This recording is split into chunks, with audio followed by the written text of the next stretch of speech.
Welcome back to my YouTube channel, Manuishu ACCA classes, and I am again back with the video on pre-mock, which is for March 2025 attempt, and this is for all the PM aspirant who are appearing for the March 2025.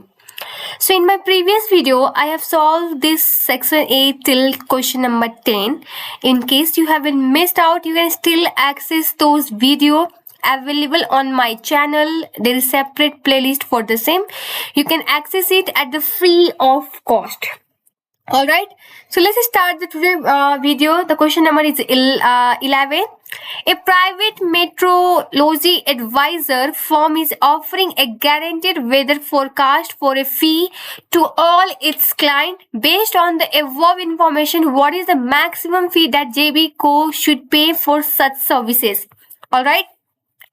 ZB Company is wholesaler for range of umbrellas. These umbrellas were supplied by the foreign supplier with the consideration on the delivery lead time and the shipping cost. ZB Company only placed one order in advance for meeting the sales of umbrella for coming seasons. There are only two ordering size that consider the large and the small order, which much depend on the local weather condition throughout the season. The following information related to its past record of profit earned for a season in accordance with the average weather condition. So they have provided a table where there is weather condition, their probability, and the ordering side. See, whenever you see the probability, just use EV, that is expected value method. All right. So see, question is asking what is the maximum amount that ZB Co can pay for those weather forecaster. Right, so here we have to use we have to calculate value for information. And how we can calculate the value of information? The formula is, just wait, I will show you. Yeah, so we need to calculate expected market value without market information, I mean weather forecast, and with weather forecast, and then difference of these two will be the value for the information that company can offer to the advisor. So what I have done, let's suppose that we don't have any weather forecast, the advisor, so we are simply ordering as per the without such forecasting information. So what the company will do, company will choose the larger order. That's a true, like a company will place the larger order. So in case of larger order, in case we don't have a information regarding the weather forecast, so what we will do, we will calculate the expected value for the larger order and the expected value for the small order. So in case of large order, we will simply take the minus 10,000, multiply with the respective probability. Again, in case of the raining season, we will take the ordering size and multiply with the probability. So it will give you 55,1100. Okay, and again we will calculate the expected value for the small one similar way. So this will give you the expected value of 34,900. So which one is higher? So among these two, the higher is 55,100. So obviously I will go with 55,100, right? So here, so my expected value without market information will be 55,100. Now we have chosen the forecaster who will forecast the weather. So accordingly, so company will know about the weather in advance, so choose the best option. So if the weather is dry, so best order will be to place the small size order, which is 23,000. Right, and if the weather is raining, so its best choice is to place the larger order because there will be higher sale of the umbrella in the raining season. Okay, so now probability of these two will give you the expected value. So multiplying these two value with the probability will give the expected value of 65,000. So this is the value of information, expected value with market information about, like with having information about the weather. So now difference of these two will be the maximum amount that ZB company can pay, and which in our case is just a second, yeah, it's 9,900. All right, so obviously JB will go for this one.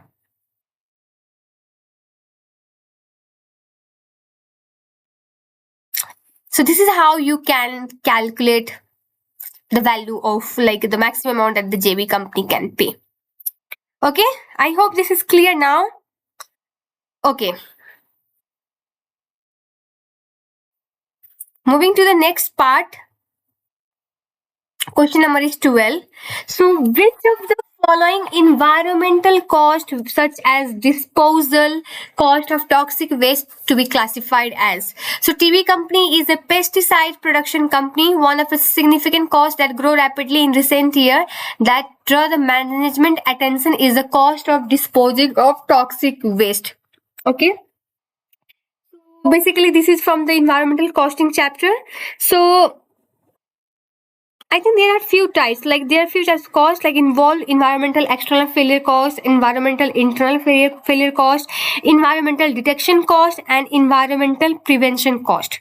So they have also provided such type of cost in the each option. So in which option this disposing of toxic waste will fall? So disposal of toxic waste should be. So this waste, the disposal cost of toxic waste arises within the company. So it has not been like it has been not like polluted outside the organization. It is still within the organization, so within the company as a part of its internal operation. So it has not causes the external harm. So that's why it will be the internal failure cost. All right. So if we define this all definition, so if we talk about the external failure cost, this will be the cost incurred after the waste has been released to the environment, or where company has to be comply with the regulations and whatever the laws that government is having regarding those waste disposal. So if we talk about the environmental detection cost, so these are the costs which will incurred which will be associated with the monitoring the environmental performance.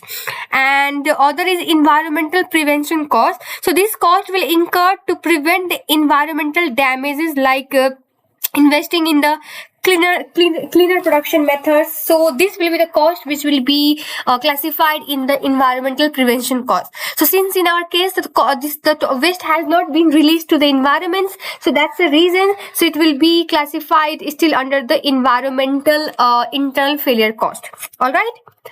Okay, so moving to the next question is, all right, so based on the throughput accounting principle, which option shows the optimum production quantity of the three products? Product J, L, M. So KH company manufactures and sells three types of perishable finished goods. Product J, L, M with the highly automated manufacturing technology that produce what is needed for the sale during the period.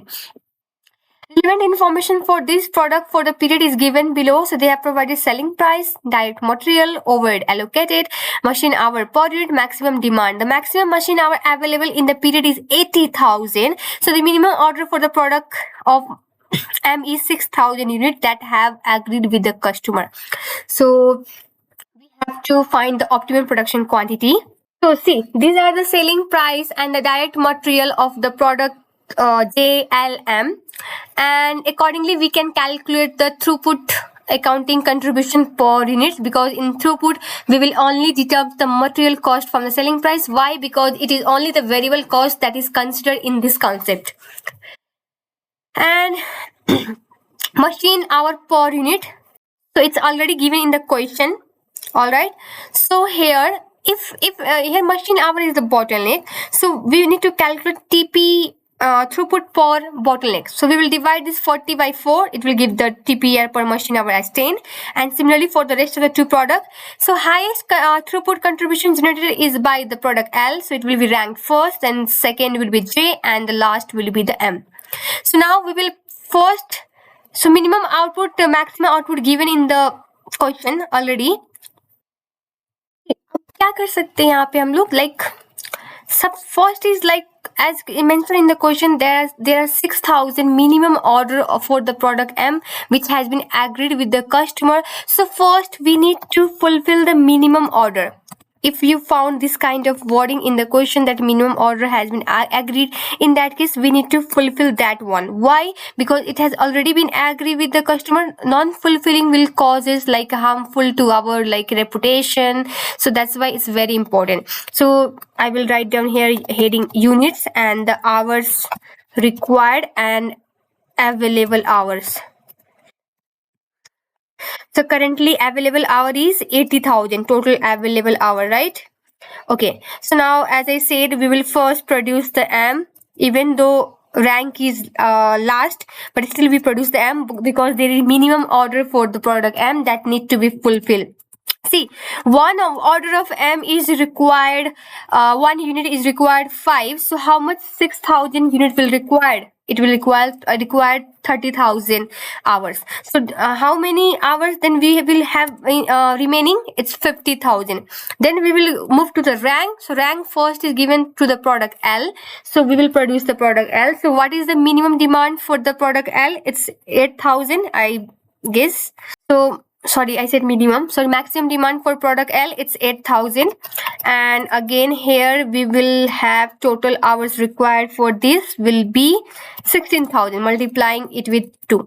So it will lead to the remaining hour of 34,000. Then we will move to the product J. So here the hour for the product J is for the product J 9,000. So here 9,000. So how much hour is required for 9,000 unit of product J? So 36,000, but we only have 34,000 remaining. So how many unit can be produced in this 34,000? So only 8,500. So this is the optimum production plan that we should produce. So if we look to the option, 6,000 is for the M, which is the minimum one. So either option 2 or 4 will be correct. But as you see, while I was calculating the answer, the product J can only be produced 8,500. So that's why option 2 will be the correct. Alright, so moving to the next question. So which of the following item of the cost should not be included in determining the minimum transfer price of the goods supplied by one division to the other within the group of the company? So I must say you are familiar with the concept of transfer pricing. I have made a separate video on this topic. So in case you have been missed out, you can still access this video from the playlist available on my YouTube channel at free of cost. So I have explained everything regarding this topic, transfer pricing, and what would be asked if you are dealing with a question. So everything I have covered in that video. So please watch it once and let me know whether it works for you or not. So for this question, the question is asking which of the following item of the cost should not be included. Okay, so should not be included within the minimum transfer price of goods supplied by one division to another division within the group of the company. All right, so if we talk about the minimum price, so as I said in my that video while explaining the transfer pricing, we will only consider the variable cost. And if there is any opportunity cost, we will also consider that. Like if there is any cost being saved due to the internal transfer, we will also consider that, right? So minimum transfer price will be your variable cost per unit plus opportunity cost per unit. Okay, so so this will be the your formula. So first option says opportunity cost per unit of supplying division who operate at its maximum capacity. Obviously, if division is operating the maximum capacity, in that case the internal transfer will lead to the loss in the contribution. So that's why this will need to be considered as the opportunity cost. So it will be included. Second, fixed overhead allocated per unit of the supplying division.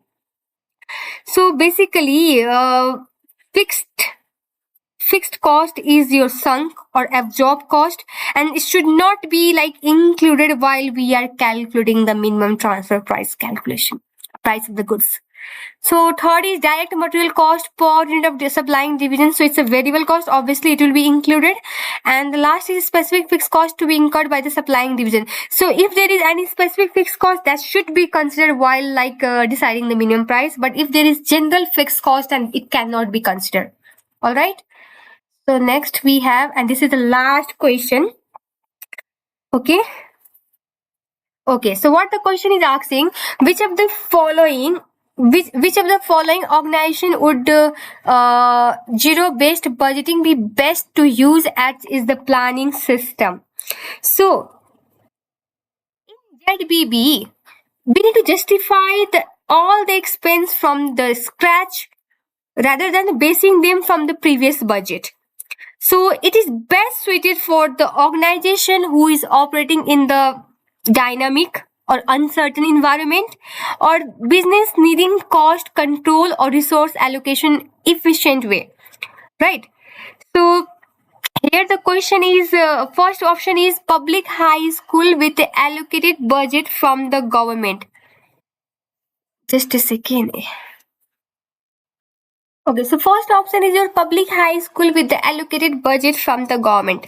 See, what I told, like ZBB will be more suitable for the organization who need to justify all the expenses from the scratch rather than basing them on the historical budget, right?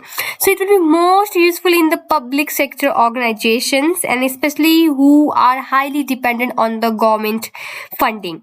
So public high school with the allocated budget from the government need to demonstrate how funds are effectively or utilized or efficiently utilized, right? So government often require justification for the public spending to ensure cost effectiveness or your accountability. So this budgeting will also obviously help in the prioritizing the essential services and eliminate those services which is unnecessary, right? Second is private high school with the fee charged to the.